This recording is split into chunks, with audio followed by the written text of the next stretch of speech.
The other thing I was thinking about, these different mutations in GIST, but also mutations in other types of sarcoma.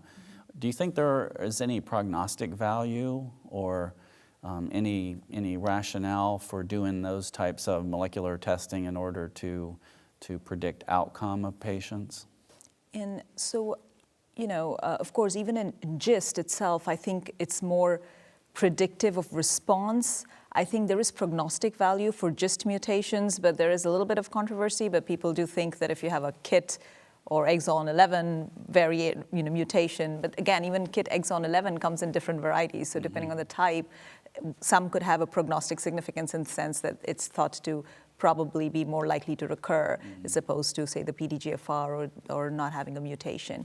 But for other sarcoma subtypes, I think there is data for desmoid tumors, where the CTNNB1 mutation and certain mutations can have a worse prognosis. So there's a little bit of prognostication that you get by getting these mutation testing done in other subtypes. But I think it also more so helps us in figuring out the subtype better and predicting whether one treatment might work or not.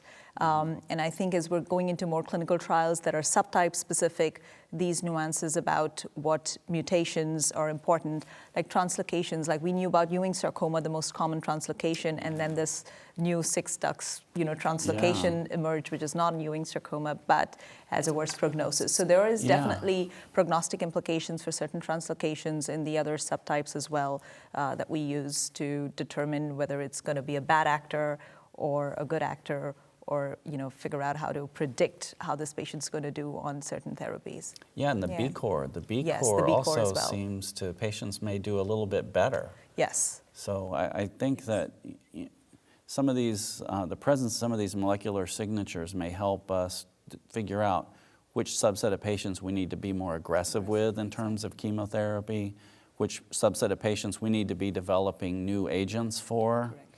And I think that all of the molecular data we're gathering today, in the next few years, we're going to look back on and really be able to be more prognostic and predictive. I totally agree, and I think, as you just mentioned before, that they've now classified, we keep coming up with more subtypes of sarcoma because that's true. You just, once you understand the moleculars better, they're able to classify them better, and we're able to understand why one does different than the others, and they don't all fall into one bucket.